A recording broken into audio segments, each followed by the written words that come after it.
Bem-vindos a mais um episódio do Psicologia e Fé. Hoje vamos falar sobre uma geração que tem cada vez mais oportunidades, mas também cada vez mais dúvidas, ansiedade e dificuldade em perceber qual é que é o seu propósito. E para esta conversa temos connosco um novo convidado, o Padre Ricardo Cardoso. Muito obrigada por estar aqui Bem, acho hoje. também. Muito obrigado. Eu vou começar aqui pelo nosso convidado. Padre Ricardo, muitas das vezes os jovens dizem que acreditam em Deus, mas não precisam da Igreja. No mundo onde todos os dias somos incentivados a criar a nossa própria identidade, será que um jovem consegue realmente descobrir quem é sozinho?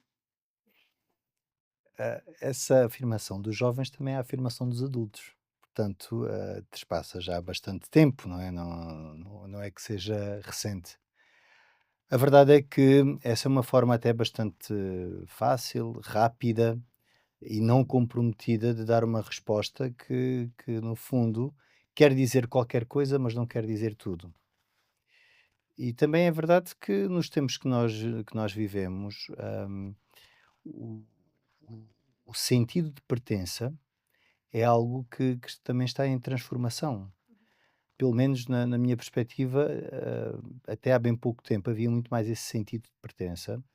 Hoje em dia dilui-se muito mais facilmente aquilo o que são os vínculos que a pessoa constrói com as instituições, com os outros também, com os outros, porque no fundo está aqui uma questão também de convívio e de relação, com o outro, não é?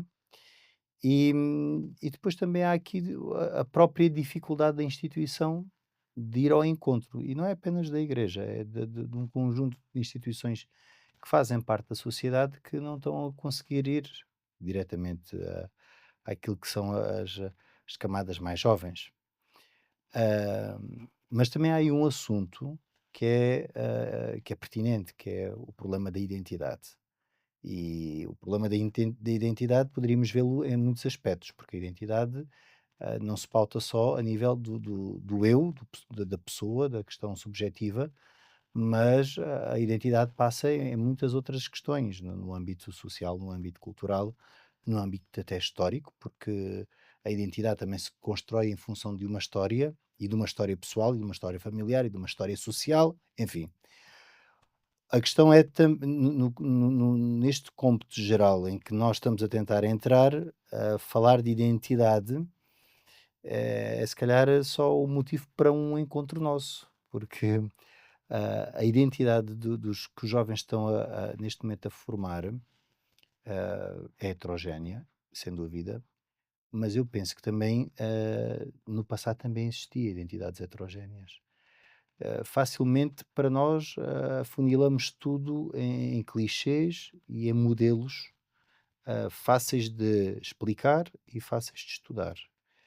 Mas eu penso que os homens e mulheres de cada tempo tiveram as suas especificidades dentro do seu mundo pessoal.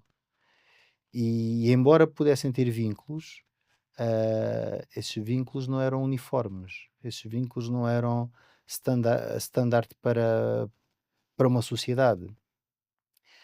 Neste aspecto, o que é que eu quero dizer? Quero dizer que, no fundo, os jovens continuam a ter desafios como jovens, porque todas as classes, ou melhor, todas as camadas jovens em todos os tempos têm tido desafios diferentes dos seus pais, dos seus avós. Ao mesmo tempo, a resposta, como há pouco vos dizia, é uma resposta fácil que também os adultos a dão. E ao mesmo tempo há aqui um problema que se calhar tem a ver com a hermenêutica e com a comunicação daquilo que são as instituições e a sociedade em função de uma de um novo mundo e de um novo paradigma que está a surgir nas camadas mais jovens. E se calhar também aí há um mea-culpa que devemos nós fazer enquanto sociedade, enquanto instituições, e sobretudo não perdendo a ideia, que isso é muito importante ter em conta, que os jovens de hoje não nasceram nem cresceram por si mesmos. Eles são o resultado do que nós temos estado a fazer. Portanto, não não se lhe pode atribuir culpas quando os protagonistas da educação até foram os adultos. Nós já falámos aqui desta questão da identidade. Nós vemos que hoje em dia os jovens têm muitas coisas, têm cursos, têm experiências, fazem viagens, têm uma série de regalias, se podemos assim chamar, mas continuam a sentir este vazio dentro deles. Clinicamente, o que é este vazio quando se tem tudo? Olá, é um prazer estar aqui com o Senhor Padre. Olá, Obrigado por ter aceito o obrigado. nosso convite. Ahm, este vazio é um bocadinho este vazio de identidade que estava aqui que estava aqui a ser falado. Nós vivemos num tempo de abundância material, mas de algum esvaziamento psicológico. O que é que isto quer dizer? Há de facto uma grande sensação de uma grande abundância de opções em geral, de opções de vida, de opções de trabalho, de vocação, de relações, de abundância. Eu abro as redes sociais e há abundância de informação, de tantos estilos de vida que eu posso aderir, mas há pouco tempo para pararmos e refletirmos sobre quem somos e quem queremos ser para além daquilo que é a aparência ou do que é suposto. E isso, traz o tal vazio de identidade que explica este sentimento de solidão, apesar de tanta abundância material e tantas opções. Eu, para poder aderir a opções, tenho que olhar para mim. É bom termos abundância de opções, eu não estou é bom, eu não sou nada saudosista dos tempos antigos, antes pelo contrário, acho que é bom haver abundância de opções, que os jovens possam ter, hoje em dia, maior liberdade de escolha em vários aspectos da sua vida. Mas esta liberdade tem que vir com a responsabilidade, que é muito mais do que a responsabilidade geral, uma responsabilidade individual de eu olhar para mim mesmo e ser capaz de perceber quem eu sou e quem eu quero ser, para lá daquilo que é a aparência de sucesso, para lá daquilo que é a comparação com os outros, para lá daquilo que é a exigência daquilo que eu devo ser. Aliás, esta questão do devo é muito perigosa em termos de desenvolvimento psicológico. Quando nós achamos que devemos fazer qualquer coisa, devemos ser, parece que temos uma obrigação, que nos sentimos obrigados por alguém, por algo, para fazer de determinada forma, para fazer determinadas escolhas. Nós devemos vincular-nos às escolhas porque queremos, porque nos identificamos, porque já olhamos para nós mesmos e já decidimos o que é melhor para nós. E eu julgo que falta um bocadinho isso, este espaço para que nós possamos parar e pensar. A vida hoje é muito agitada, é tudo muito agitado, é tudo muito corrido, e este tempo para parar e pensar sobre nós próprios é importante. Embora a identidade não se forme só a pensar, não é? A identidade forma-se a pensarmos sobre nós e a experimentarmos, a termos ação, a termos a capacidade de errar, de fazer escolhas e errar e aprender com os erros que cometemos. Aliás, essa é outra questão que falta muito hoje em dia, que é esta gestão da frustração. Que é nós aprendemos muito e evoluímos muito como ser humano com a gestão da frustração. É assim que nós evoluímos, é tentarmos, é errarmos desde cedo no nosso desenvolvimento. Como é que nós começamos a andar? Andamos, caímos para o lado, depois tentamos outra vez, frustramos, não conseguimos e tentamos outra vez. Hoje em dia, às vezes, nós vivemos numa redoma em que nós não deixamos os miúdos frustrarem. E eu saber lidar com a frustração faz também parte da construção da minha identidade, porque eu só aprendo também com os erros. Eu aprendo com aquilo que quero ser, mas também aprendo com aquilo que eu não quero ser, com aquilo que eu não. Quais são as opções que eu também não quero, as opções que eu quero e aquelas que eu não quero definitivamente. E esta ação para a escolha falta muito nos dias de hoje. Falou aí da parte da frustração, e eu agora pergunto ao Padre Ricardo também, que é, há uma geração muito aterrorizada com o medo de escolher mal, o curso errado, a relação é errada, a vocação é errada. Então a minha questão é como é que a fé cristã responde a este medo obsessivo de falhar a própria vida? Bom, é uma pergunta bastante interessante no sentido em que a própria fé tem momentos em que também a frustração bate à porta, não é? Portanto, não é que nos coloquemos sob a redoma da fé, que nos coloquemos numa bolha que nos proteja de tudo. Pelo contrário, eu acho é que a fé poderá ajudar, e permite muitas das vezes, na medida em que a pessoa também assim assim o experimentar, é ultrapassar de uma forma positiva aquilo que possa ser a frustração. Nomeadamente, tendo em conta que muitas das vezes, hum, a própria experiência da frustração de tal forma tem um impacto negativo que possa deixar marcas profundas ou até interditar a pessoa de conseguir desenvolver de uma outra forma. A fé ajuda-nos muitas das vezes a perceber, nomeadamente a fé cristã, porque temos de ter aqui em conta que a leitura da fé cristã vai partir daquilo que é a própria experiência de Jesus, não é? Daquilo que também é a sua paixão, a sua morte, a sua ressurreição, e ajuda-nos muitas das vezes a perceber como de uma experiência má poderemos, no fundo, reerguer-nos, renascer de umas cinzas, que às vezes é necessário, e muitas vezes também perceber que o erro e as dificuldades são pontos importantíssimos, como dizia o seu autor, para depois servirem de alavanca para outras realidades. Aliás, eu acho que muitas vezes estes erros e frustrações é que realmente nos dão os grandes ensinamentos, não é? Ahm, Tocava no assunto das escolhas dos cursos e de que modo a fé pode ajudar nesta realidade.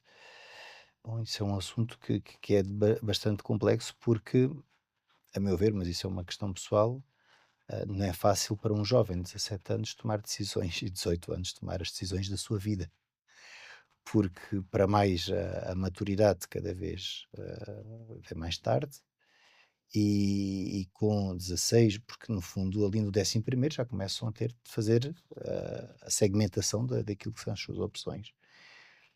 E a verdade é que muitas vezes é muito prematuro para se tomarem grandes decisões e é possível que se chegue aos 18 anos e não se saiba o que quer, obviamente. E a verdade é que as próprias decisões que se tomam com 18 anos, que parecem muito certas, às vezes poderão não corresponder ou àquilo que depois nós tínhamos como perspectiva, ou até mesmo às possibilidades que são dadas. Pode-se fazer um curso, que a pessoa é um excelente aluno e que gosta mesmo daquele curso, mas a resposta profissional poderá não existir e é preciso, numa situação destas, não se ficar fechado no próprio problema e ter uma capacidade de ser proativo e de conseguir ultrapassar. E neste aspecto, eu penso que a fé, obviamente, na minha experiência pessoal e na que tenho visto de muitas pessoas, ajuda, na maior parte dos casos, a conseguir contornar a situação e não ficar esbarrado contra o problema, como é óbvio. Há também uma coisa que notamos muito hoje em dia, que aqui passando ao Bruno, a necessidade de constante validação. Às vezes parece vir de uma infantilização emocional. Hoje, quando um filho falha, muitas das vezes a culpa é do professor, é do treinador, é da escola ou do mundo. Nós estamos a criar adultos emocionalmente frágeis. Eventualmente, como dizia aqui o senhor padre, os jovens são o reflexo daquilo que é a educação dos adultos. E, portanto, há uma responsabilidade que é, em primeira instância, de quem está a educar estes jovens desta geração. E sempre que acontecem coisas desse tipo, ou seja, a culpa é sempre do árbitro, a culpa é do professor, a culpa é sempre do outro, aquilo que estamos a transmitir aos nossos jovens é que, em termos de sensação de responsabilidade da nossa vida, o locus de controlo é sempre externo. Ou seja, eu posso sempre encontrar naquilo que está à minha volta a responsabilidade para aquilo que está a correr mal na minha vida. Isso às vezes é verdade, às vezes a culpa não é nossa, às vezes a responsabilidade é de facto do árbitro, às vezes a responsabilidade é mesmo do professor. Mas aquilo que importa nós percebemos na nossa vida é que, para lá daquilo que é a responsabilidade dos outros, é aquilo que é a nossa responsabilidade. E isto é um ensinamento-chave para aquilo que é o nosso desenvolvimento psicológico e para a nossa saúde mental. É percebermos que na vida nós controlamos o que é nosso. Tudo o que está fora de nós controlamos muito pouco. Nós controlamos muito pouco o professor que nos calha, o árbitro que nos calha no jogo. Nós controlamos muito pouco aquilo que é dos outros. Por outro lado, temos a capacidade de controlar muito mais aquilo que é nosso. Ahm, e nós estamos a inverter um bocadinho essa lógica, às vezes, na educação que estamos a dar às crianças e jovens de hoje em dia, nesta ótica de sim, eu quero amar-te, eu quero promover a tua autoestima. Eu julgo que isso é um fruto um bocadinho daquilo que é os pais de hoje em dia acharem que, se calhar, na sua própria infância faltou um bocadinho o reforço da sua própria autoestima e hoje hipercompensam nos seus próprios filhos, achando que esta sobreproteção é uma forma de cuidado e de valorização da estima dos jovens. Só que tem uma parte que é negativa, ou seja, quando eu só me centro em tentar proteger, esqueço-me de ensinar ao meu filho ou à minha filha a responsabilidade, o conceito de responsabilidade interna, individual na vida. E isso é muito importante em termos de desenvolvimento psicológico. E, portanto, e sim, quando fala de uma possível infantilização, podemos dizer que sim, porque nós só construímos verdadeira identidade e só evoluímos para a adultez quando temos uma identidade formada. E só temos uma identidade formada quando temos, entre outras coisas, responsabilidade sobre as nossas escolhas. E isto de ter responsabilidade sobre as nossas escolhas é isto mesmo que estamos aqui ainda agora a ouvir, responsabilidade sobre as escolhas vocacionais, sobre as escolhas relacionais, que é uma responsabilidade que não tem que ser uma responsabilidade, eu costumo dizer, o conceito de responsabilidade, com os jovens com os quais trabalho e também em contexto clínico, a responsabilidade de eu fazer uma escolha não me vincula a essa escolha para sempre. Ou seja, eu tenho a responsabilidade de fazer uma escolha agora no nono ano. Eu não tenho que achar que essa escolha é decisiva e que vai determinar a minha vida toda. Não, é uma responsabilidade. Eu tenho agora esta responsabilidade de fazer uma escolha sobre a área que agora eu acho que se identifica mais comigo. Mas isto não vai determinar a minha vida toda. Tal como o curso que escolhemos na universidade não vai ter que determinar a minha vida toda. Embora seja muito mal vista esta ideia de poder voltar atrás ou de começar um ano num curso e depois voltar atrás e entrar no outro. Enfim, tantas pessoas que fazem isto e que são tão felizes porque puderam voltar atrás e entretanto perceberam aquilo com o qual se identificavam mais, não há mal nenhum com isso. Agora, a cada momento eu tenho que ter a responsabilidade da escolha, claro que sim. De saber qual é o curso que escolho, qual é a área vocacional que escolho. Isso implica olhar para mim e, essencialmente, olhar para mim, para aquilo que eu quero ser, não para aquilo que é suposto ser. E hoje em dia, muitas das vezes, as escolhas estão centradas naquilo que é suposto, muito numa ótica de aparência, de superficialidade e muito pouco densa do ponto de vista de pensar e refletir sobre a escolha, e sobre os porquês da escolha. Antes de passar aqui ao Padre Ricardo, gostava também de falar de um elefante na sala, que é sempre um assunto sensível, que é Portugal aparece hoje como um dos países com maior taxa de divórcio da Europa. Uhum. Será que a dificuldade desta geração em assumir compromisso não nasce de um egoísmo, mas do medo profundo de repetir o sofrimento que viu dentro da própria casa? Isto falando de vocação para o matrimónio.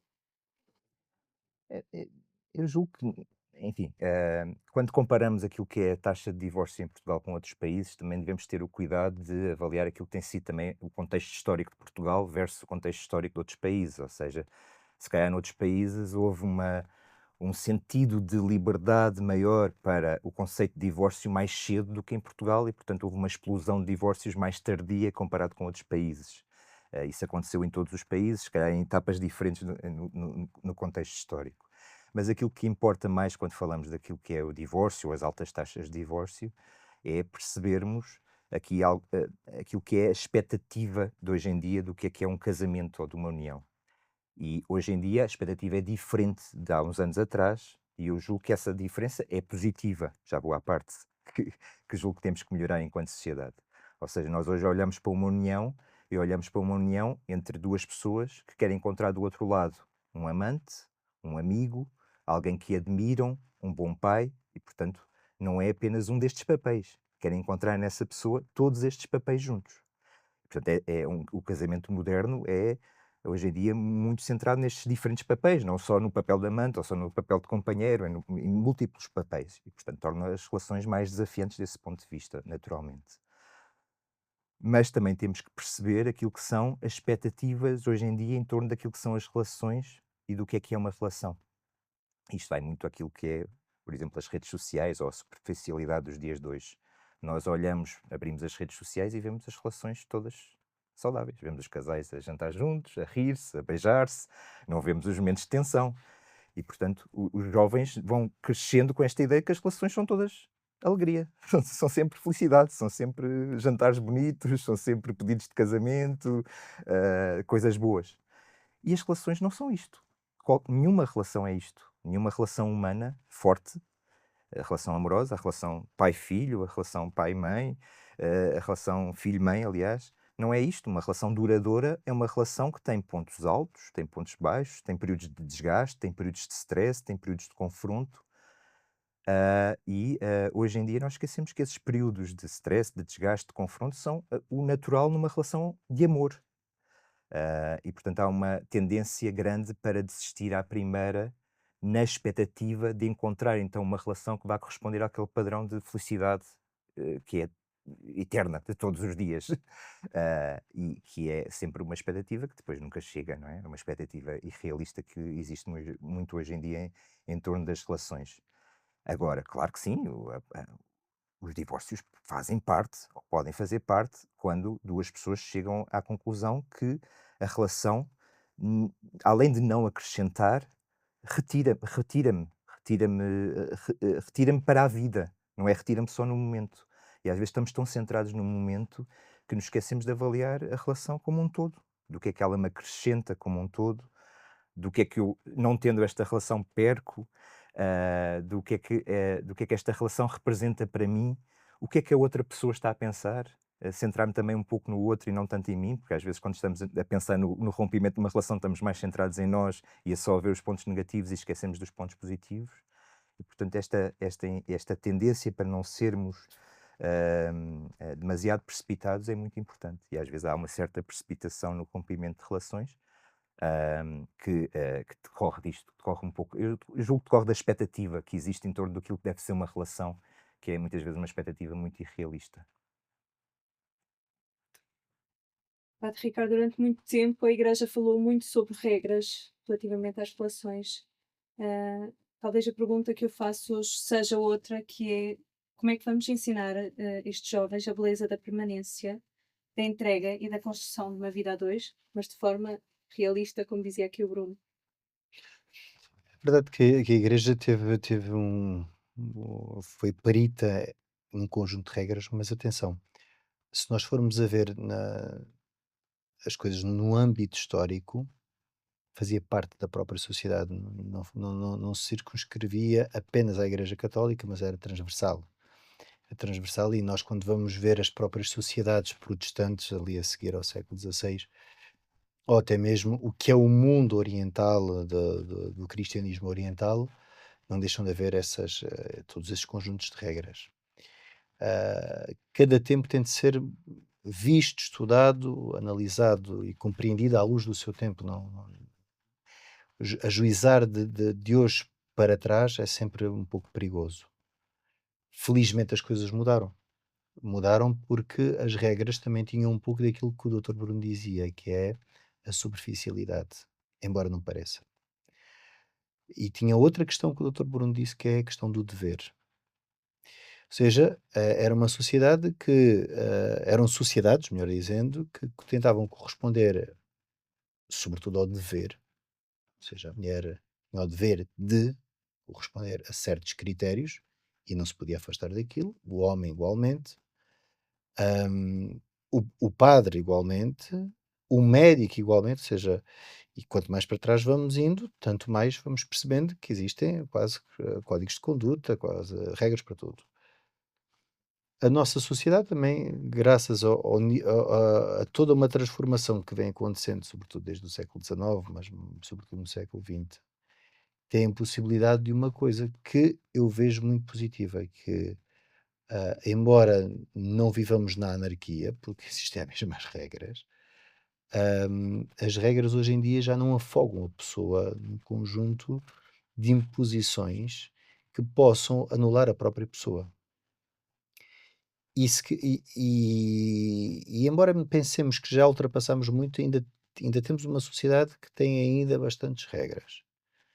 Ainda tem bastantes regras e algumas até muitos clichês e muitos preconceitos. No entanto, há que dizer o seguinte: é que a sociedade em que nós vivemos, a pouco e pouco, vai demonstrando a necessidade de uma questão que é a verdade sobre as coisas. Ainda que depois a vivamos de uma forma superficial, como dizia o Dr. Bruno. Ou seja, às vezes quase que parece uma sociedade um bocadinho esquizofrénica, porque tão depressa somos capazes de apostarmos numa verdade sobre o que é a pessoa, cada um tentar demonstrar o que é nas suas opções, no curso que escolheu, na vida que quer para si, e depois ao mesmo tempo tem todo um conjunto de superficialidades. Mas eu acho que a Igreja também tem conseguido ir adaptando-se, como em todos os tempos, aos tempos que vêm, normalmente um bocadinho mais atrás. Eu costumo usar uma imagem muito interessante que é da do Senhor dos Anéis. E o autor do Senhor dos Anéis é um cristão, né? O Senhor dos Anéis, quando aquilo está tudo muito confundido, pedem ajuda lá às árvores e elas não há meio de decidirem. Mas quando atuam, atuam bem. E eu às vezes eu digo que de certeza que o Tolkien, quando escrevia sobre as árvores, devia estar a lembrar da igreja, que é quando está tudo a arder, pede-se ajuda às árvores. Elas vão reunir, vão falar, vão refletir, porque também é preciso perceber que é preciso refletir.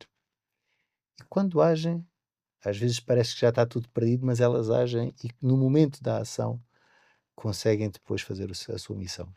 A igreja tem ido sempre um bocadinho em retardo, mas também o retardar da igreja às vezes também é por uma questão de prudência, de análise, outras vezes não, outras vezes é por erro, mas muitas vezes é uma questão também de reflexão. Eu acho que à medida que também este mundo se torna um bocadinho menos uma camisa de forças e que é mais fácil ultrapassar as regras, eu penso que a igreja se tem adaptado na medida em que a própria igreja percebe que não é por um conjunto de regras que se forma um cristão. Ninguém se forma simplesmente por regra. Porque uma das dimensões essenciais de um ser humano e de um cristão é o exercício da sua própria liberdade. Nomeadamente numa experiência de fé que é livre e que é extremamente desafiante, fascinante. E a fé tem de partir por aqui. O Papa Bento XVI no Porto, quando cá esteve, disse: a fé não se impõe, propõe-se. E é por aqui. Ou seja, a fé cristã é uma proposta que é feita a cada um de nós. E depois, nós temos de ter a capacidade de uma correspondência na medida em que também somos capazes. Se isso depois se faz num conjunto de regras, corre-se um risco, que é um risco do que até o Concílio Vaticano II se tentava, que é o conceito de sociedade perfeita, quando é extremamente imperfeita. Porque nunca houve uma sociedade perfeita, ainda que pensassem que existia. Aqui para fechar a conversa das relações, há uma pergunta que os miúdos me fazem muito e que eu deixo para os dois, que é, eles hoje em dia abrem a Netflix e veem imensas séries e filmes e parece que é tudo fácil. As relações, arranja-se um amante, sai-se do casamento, é tudo tão fácil e eles são tão absorvidos por aquilo e eles dizem como é que eu vou viver o amor se tudo o que me chega à televisão e lá está, as redes sociais, é isto. E hoje em dia estamos cheios disto, nos filmes, nas séries, em todo lado. Como é que, agora digo, pelo lado psicológico, depois pelo lado espiritual, como é que os miúdos podem conseguir se distanciar ou entender. Têm que ser ajudados a se distanciarem, ou seja, voltamos ao mesmo, eles são miúdos. Portanto, alguém tem que os ajudar também neste caminho. E uma forma de ajudarmos os miúdos é nós, como pais, como mães, na educação que damos, mostrar-lhes que tudo das relações no nosso trabalho, na nossa vida, é uma construção. Nós vivemos um tempo em que nós abrimos as redes sociais, abrimos a televisão e vemos as casas já feitas. As casas no sentido metafórico. Não vemos a casa a ser construída. E às vezes na relação com os nossos próprios filhos nós vamos cometendo este erro. Achando que estamos a proteger das dificuldades, nós vamos omitindo as nossas próprias dificuldades, omitindo as dificuldades de casal, as dificuldades no trabalho. Ou seja, a vida é feita de construção. O trabalho não aparece do nada, o sucesso não aparece do nada, as relações não aparecem do nada. Tudo isto é construído. Eu lembro-me de ser educado assim. Ou seja, eu lembro dos meus pais me dizerem claramente, quando eu precisava de uma roupa nova, me dizerem: "Ó filho, eu vou ter que trabalhar ainda mais 2 meses até conseguir ter, a rejuntar o dinheiro até conseguirmos ter, e se vamos de férias depois de conseguir receber o subsídio." Ou seja, isto envolve trabalho, tudo envolve trabalho, envolve construção. E esta ideia é muito importante de conseguirmos passar aos jovens hoje em dia, de que nada na vida nos aparece feito, embora haja muito esta ilusão, muitas vezes com estas questões dos influencers, dos empreendedores, de ser tudo muito fácil, de ser sucesso garantido muito fácil, de ser só fazer uns vídeos e já está, fazer uns reels no Instagram e já está, recebo dinheiro só por fazer isto. A vida não é isto. A vida a dificuldade faz parte da vida. Eu, para conseguir ter acesso a algo, eu tenho que caminhar, tenho que batalhar, tenho que conseguir, tenho que conquistar. Mas isso também é a beleza da vida. É isso que nos traz também o retorno de: "Ok, eu consegui, eu trabalhei e consegui". Não há nada mais motivante do que isto na nossa vida em termos de saúde mental. Nós chegarmos a um emprego que conquistamos, conseguirmos comprar o carro que depois de trabalharmos 2 anos e conseguimos comprar aquele carro e: "Ai, que bom, consegui, fruto do meu trabalho". Isto dá tanto alento e passar isto aos miúdos que sim, dá alento trabalhar, dá alento conquistar, dá alento batalhar, é muito importante, incluindo nas relações. As relações não são assim. Quer dizer, há relações assim, há relações fugazes, não são relações, são relações fugazes.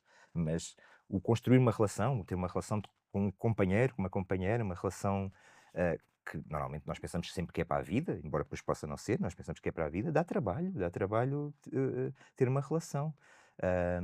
Mas também depois ter os frutos, não é? Ter os frutos de recebermos de volta o amor, de recebermos de volta o carinho, a atenção, o cuidado, que só existe quando existe relação íntima. E só existem relações íntimas quando existe a tal construção. A intimidade não surge num dia. A intimidade constrói-se. Mas depois também tem o seu benefício muito, muito importante nos dias em que nós estamos mais em baixo. Depois ter aquela mão daquele cuidado de quem nos ama, vale ouro. Eu penso que é necessário dar um passo que é o passo de passar da virtualidade à realidade. É uma coisa que me preocupa muito é achar que as pessoas vivem muito focadas em aspectos que são muito virtuais, são pouco reais, vai muito no que diz o doutor Bruno, que é, e os miúdos notam muito isso, porque é aquilo que há pouco se dizia, abrem Netflix, vão ver os reels, vão, seja o que for, tudo é fácil. E, e não só tudo é fácil, mas tudo é muito pouco humano, que é o que também eu acho.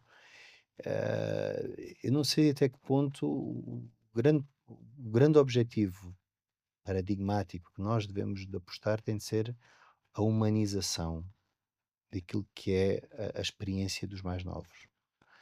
Porque é muito fácil estar à frente de um ecrã e é muito fácil toda a comunicação através de um ecrã e de um aparelho que está nas mãos, independentemente de estar em casa, de estar na escola.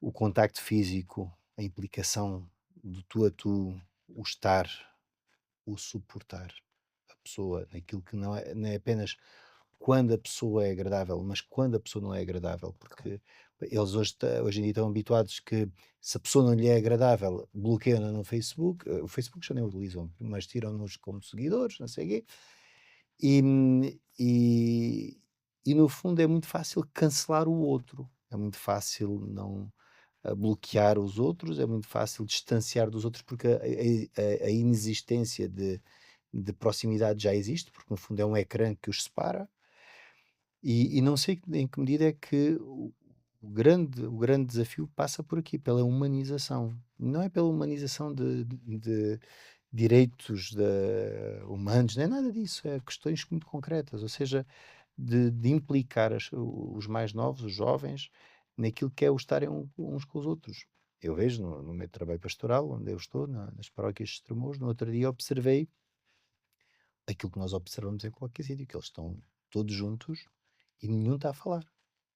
Uhum. E possivelmente estariam a falar entre eles até bem através do WhatsApp ou do Insta, enfim. Eh, e por isso é que eu acho que um dos grandes desafios, e aqui a Igreja Católica tem uma obrigação, porque penso que era Paulo VI que dizia homens sede homens, não é? No sentido de viver a humanidade, hum, eu acho que temos de passar para a realidade, não é? Sair desta virtualidade que acaba por ser um mundo que não existe. E este mundo que não existe, depois traz tudo aquilo que já temos estado aqui a falar, que são as desilusões, que são os traumas, que são as decepções na vida, e obviamente que enquanto nós vivermos num mundo completamente virtual, é complicado.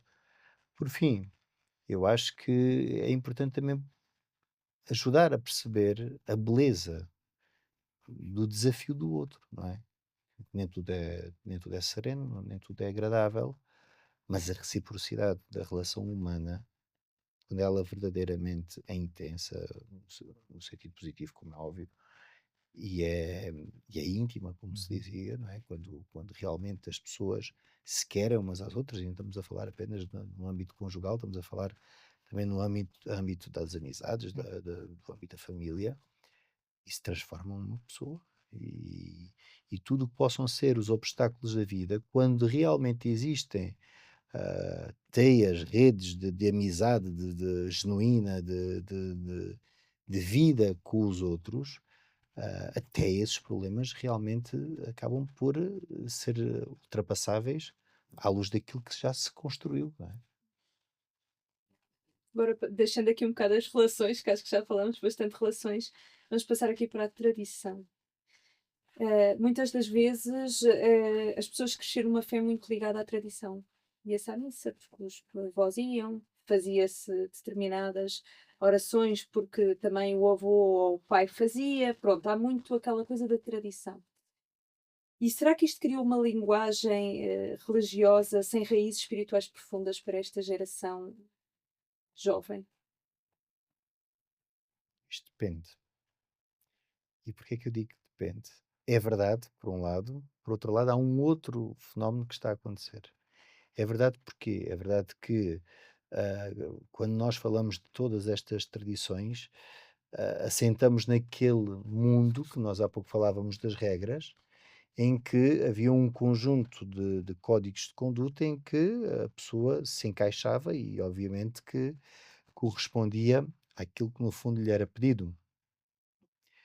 Não quero com isto dizer que as pessoas não tivessem fé, não é nada disso. As pessoas aprendiam daquela forma, porque também não havia uma outra forma de lhes explicar.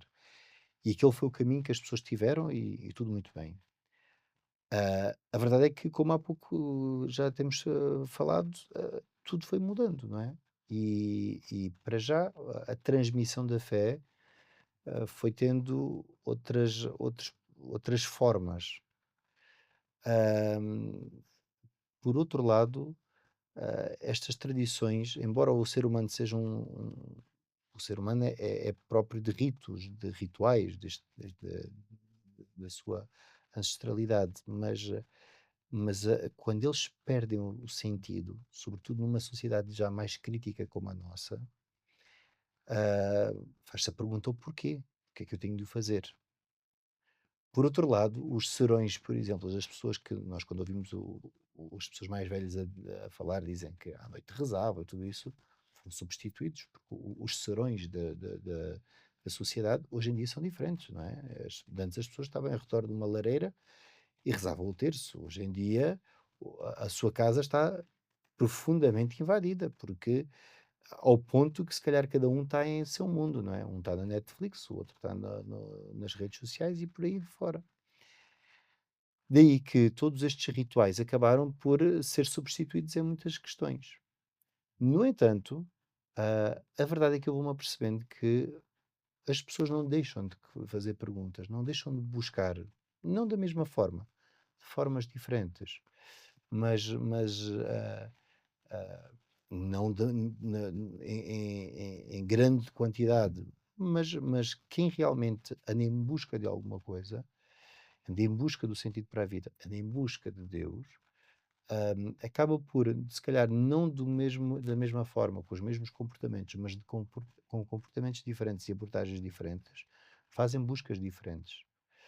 Agora, é óbvio, com isto não podemos negar que, efetivamente, aquilo que eram os comportamentos que durante, se calhar, séculos nos acompanharam, que isto até é arriscado dizer isso, porque quando nós estudamos a sociedade não é tão linear toda essa, essa perspectiva, essa outra história, portanto, as coisas não são tão lineares quanto se pensa. A religiosidade que nós bebemos hoje dos nossos avós do século XX não corresponde inteiramente ao que era no século XIX, portanto, não vamos por aí. Mas a verdade é que estes rituais também estão a dar lugar a outras questões, não é? E há uma coisa que eu noto, é que às vezes os mais novos, passado um pouco, começam a fazer o que viram às avós. Portanto, isto aqui depois também há comportamentos que são aprendidos, não é? Eu acho é que temos um mundo mais heterogéneo, ou seja, há quem está completamente indiferente, porque faz parte um bocadinho da nossa sociedade secularizada, mas há quem busque também, quem busque. Há quem busque com as formas antigas, há quem busque com formas novas. Hum, mas quem realmente se questiona, porque nós não podemos pensar que os jovens, por verem agora a Netflix, estão acéfalos, nada disso. Eles ainda fazem grandes questões e são muito pertinentes. E há quem busque, efetivamente, se calhar não com as mesmas regras e conceitos, mas de uma forma diferente, sim. Psicologicamente falando aqui ao Bruno, o que é que acontece quando alguém vive muito para fora, mas pouco ligado realmente, ao que sente? Ou seja, quando vive as tradições e não entende o valor das coisas. Julgo que o senhor padre deu uma excelente reflexão sobre este tema. Hum, Quando a tradição é só vista como, aquilo que eu devo fazer, é sempre um problema, porque aquilo que eu devo fazer, um dia eu vou-me questionar, mas porque é que eu devo fazer assim e não devo fazer assado? E portanto, o questionar as tradições não é errado, aliás, isso faz parte da nossa evolução. Mas também é importante que nós possamos fazer o questionamento do porquê da existência de certas tradições. Porque é que há a tradição de jantarmos juntos à mesa? Porque é que há a tradição de juntarmos no Natal? Porque é que há a tradição de fazer o peixe assim? Porque é que há esta tradição na família? Porque é que há estas tradições? E as tradições, ainda que nós possamos saber que a evolução também se faz muito pelo rompimento de algumas tradições, as tradições têm um lugar também muito importante na nossa vida, porque representam a ideia de rotina, de repetição, e esta ideia para o ser humano é muito securizante. Não só para as crianças, nós sabemos que para as crianças as rotinas são seguras, mas também para os adultos, o saber com o contar é muito seguro em termos psicológicos. E a tradição é isto. A tradição é aquilo que eu trago das minhas gerações enquanto aquilo que posso fazer em determinadas circunstâncias. Portanto, elas têm lugar e devem ter lugar. Eu julgo que até mais do que ter lugar, elas podem. Às vezes vivemos num mundo tão polarizado que é ou adira à tradição ou rompe com a tradição. Por que não reformular tradições? Porque não? Ok, na minha família havia este hábito, agora já não é possível fazer assim, mas este hábito tinha o propósito de nos juntarmos. Como é que nos podemos juntar agora de uma forma diferente? Que não é se calhar na Páscoa, é noutro sítio qualquer, é no verão, é como é que eu posso mudar esta tradição da minha família, mas que mantenha aquilo que era o porquê da existência da tradição. Portanto, mais do que se calhar romper tradições, nós devemos se calhar desafiar os nossos jovens a pensar sobre elas e eventualmente reformulá-las, adaptá-las aos tempos de hoje, e a trazê-las para a sua vivência nos tempos de hoje. Mas lá está, isto implica comunicação, comunicação com os jovens de hoje em dia. O senhor padre disse aqui uma coisa muito interessante, que é, os jovens hoje não são acéfalos. Às vezes também parece que esta ideia de que eles são acéfalos, que agora só andam agarrados ao ecrã e que não pensam sobre as coisas. Claro que pensam sobre as coisas e às vezes, mais do que pensam, sentem-se muito perdidos. Sentem-se perdidos. Com vergonha às vezes de gritar ao mundo que se sentem perdidos, em pedir ajuda, porque acham que é um sinal de fraqueza, esta questão de pedir ajuda, quando é um sinal de fortaleza, não é um sinal de fraqueza. Ahm, e, portanto, contra isso só há uma solução, que é comunicar. Comunicar muito, falar muito. Às vezes falamos pouco hoje em dia na família, e isso que é uma tradição que tínhamos, que não Hum. devíamos abandonar, é isto, às vezes nos sentarmos à mesa e falar, nem que seja ao jantar ou ao fim do dia, ou algum momento em que estejamos em família a falar, para lá do que é a televisão, os telemóveis. Eu costumo sempre lançar este desafio às famílias. Ou seja, não sou nada a favor das proibições, porque acho que tem sempre um reverso, mas sou a favor dos desafios. Que tal haver um desafio na família de criar um tempo em que não há telemóveis, não há ecrãs para ninguém? Não sei se é ao jantar, se é ao almoço, cada um sabe o tempo que é. Mas vamos criar aqui um momento aos sábados, dos sábados das 7 às 9 da noite, é o período sem ecrãs, em que temos que fazer qualquer coisa sem ecrãs. Temos que jogar um jogo de tabuleiro, temos que nos sentar à mesa, temos que falar, temos que fazer outra coisa sem ser ecrã, sem ser televisão, sem ser telemóvel. para, porque é a comunicação que nos pode salvar, digamos assim. Vou só Sim, dizer sim. uma questão.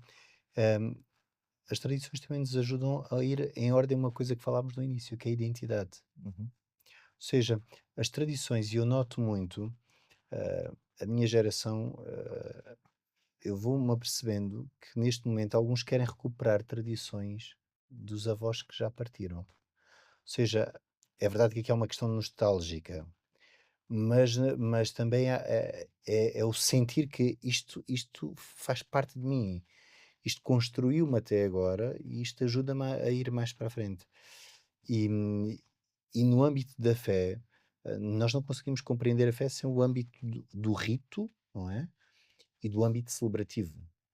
Por isso aqui também há um outro aspecto que é importante. Eu, por exemplo, quando faço batismos, das primeiras coisas que digo quando estou a fazer o batismo é verdade, estamos aqui por um motivo, porque já sei qual é o motivo que os leva, um motivo ritual, mas o rito por si mesmo é vazio. O rito, se nós não lhe dermos o sentido, torna-se um ato mágico, vazio. E não é esta a experiência cristã, não é isto que nos ensina. O rito é o meio para o qual nós tocamos o mistério de Deus, a salvação de Deus.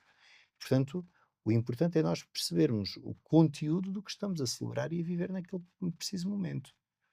E é esta a neste sentido que as tradições, nomeadamente as religiosas, que se calhar é neste sentido que me pergunta, são importantíssimas, porque também nos ligam não só para aquilo que é a realidade sobrenatural e transcendental que o ser humano busca, mas também para aquilo que são os aspectos que nos tocam na vida uns dos outros, não é?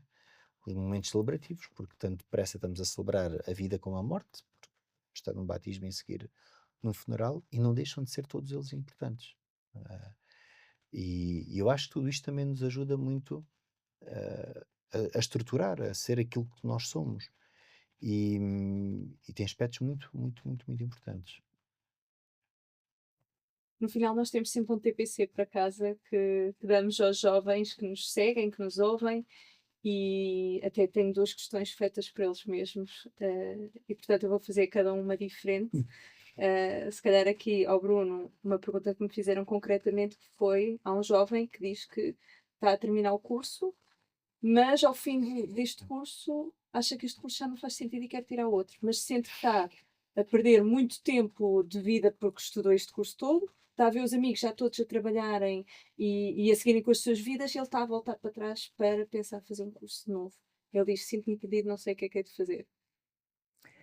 Na verdade, esse jovem não está perdido, ele tem a resposta. Ele dá a resposta na inquietação. Ou seja, ele mostra o que é que lhe está a provocar sofrimento, e o que lhe está a provocar sofrimento são os outros, é o que é suposto.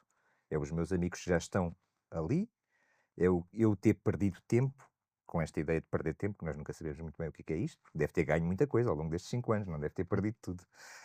Ahm, mas ele tem a resposta: "Eu quero fazer outro curso". Portanto, eu quero. Porquê que eu quero? Qual é o propósito? Ah, e mais do que isso, quando nos sentimos perdidos, é importante que neste tipo de encruzilhadas, é importante que nós nos questionemos: se eu não voltar atrás, entre aspas, qual é a probabilidade de eu me arrepender? Qual é a probabilidade de eu me ter vinculado a uma escolha com a qual eu não me identifico, que não me faz feliz, só porque não era suposto, só porque aos 25 anos não é suposto, aos 24 anos não é suposto voltar atrás e fazer um curso novo, só porque aquilo que é suposto. Nós temos que nos perguntar o que é que sobra de nós, ou o que é que existe em nós quando os outros não estão a ver. É uma pergunta que é importante nós possamos fazer. E, portanto, e se calhar esse jovem pode perguntar-se, qual seria a minha escolha, ou se ninguém estivesse a ver. Será que eu estava assim tão indeciso? Se calhar se ninguém estivesse a ver, eu já tinha voltado atrás, já tinha começado outro curso. E portanto, nós temos que fazer essa pergunta cada vez mais, que é o que é que sobra de mim quando ninguém está a ver? Porque nós estamos muito centrados naquilo que os outros estão, é suposto, no que os outros estão a ver. E não é nada perda de tempo voltar atrás e fazer um curso. Há tantas pessoas que fizeram, que foi à segunda, à terceira, que conseguiram e que estão tão satisfeitas por terem feito, voltado atrás, eh, quando, quando na verdade não é voltar atrás. Deve ter ganho muita coisa ao longo destes 5 anos, ganhou muita experiência, com certeza, ganhou know-how numa área e agora vai acrescentar, não vai voltar atrás, vai acrescentar, ainda vai acrescentar mais conhecimento noutra área na qual se identifica mais. E se tem essa possibilidade, ainda bem que tem. E poder agradecer ter essa possibilidade. Há quem não tenha essa possibilidade. Portanto, eu também tenho que saber agradecer e reconhecer, aquilo que é bom na minha vida, que é ter essa estar perante este dilema. Às vezes nós temos que tirar peso às vezes nos dilemas e perceber: isto é um dilema que é bom. É bom eu ter este dilema, é porque eu posso fazer a escolha. E sempre que eu posso fazer a escolha, posso ter a responsabilidade, sobre mim, e é bom eu ter essa responsabilidade. Depois a outra questão que faziam era sobre a vocação. Que a vocação, como discernir a vocação? Se devem de se casar, se devem de ir para padres ou irmãs, se devem, como é que eles rezam este trabalho do que é a vocação? Bom, vamos lá ver uma coisa. A vocação, como diz o próprio conceito, é uma resposta ao vocare, né? A Deus que chama, que ou se compreende à luz da fé, ou não se compreende, não é?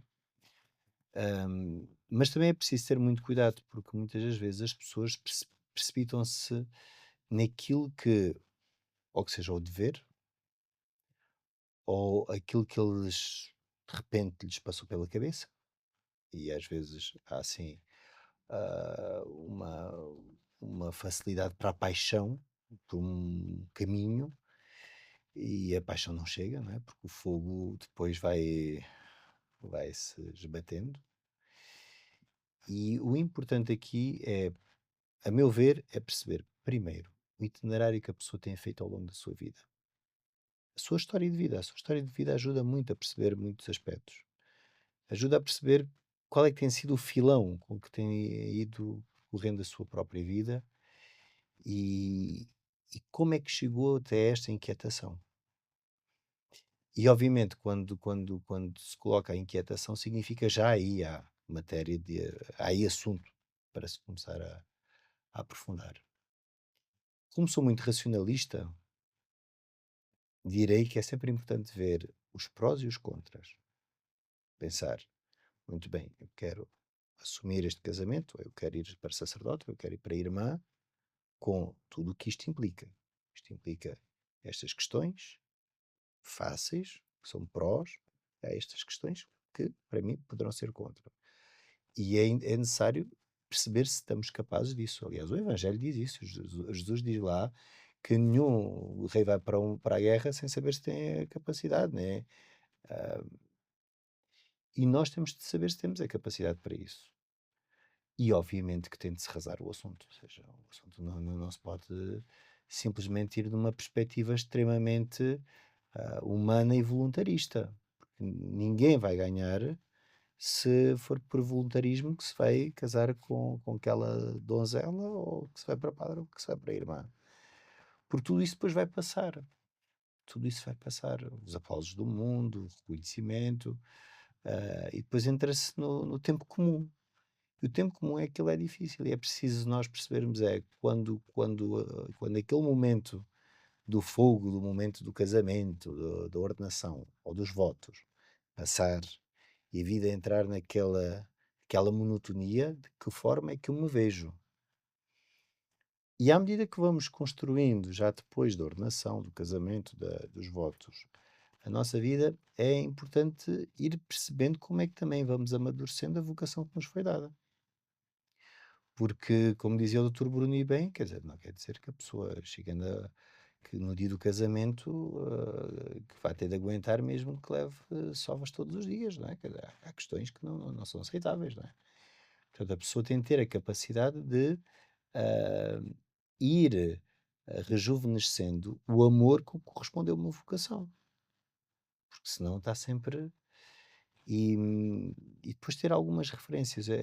Houve um padre, o padre Luís Rubio, que era o diretor espiritual aqui do seminário no meu tempo que eu era seminarista, e que uma vez me disse, porque eu fiz-lhe uma pergunta, era também jovem, também não era acéfalo totalmente, disse: ó Sr. Padre, então, e quando eu tiver para aí 40 anos de padre, e olhar, como é que eu vou aguentar até 40 anos? 40 anos para mim é uma coisa Ah, e ele disse-me assim: sabes, os dias vivem-se um dia de cada vez. Disse-me ele: vive-se um dia de cada vez. E quando às vezes há qualquer coisa que não corre bem, devemos pensar como é que estávamos no dia da nossa ordenação, que se casa no dia do casamento. Porque às vezes é preciso retornar, como diz o Apocalipse, ao primeiro amor. Ou seja, às vezes é preciso eh, ir buscar o primeiro amor, porque o amor às vezes vai-se batendo. Às vezes parece que vai-se perdendo, não é? Porque a vida desgasta. E é necessário fazer um refresh continuamente, porque senão não é possível. Senão corremos o risco da vida depois ser um simples tem de ser. E não pode ser um tem de ser. Ou seja, a vida é para ser vivida não com paixão, mas com amor. E a vida tem de ser uma experiência de amor. E é isto que nos dá o sentido. Muito obrigada aos dois por esta Obrigado, conversa Luís. tão necessária. Bem-aja a vós. E se este episódio fez sentido para ti, partilhou com alguém que também precise de ouvir isto. Até ao próximo episódio.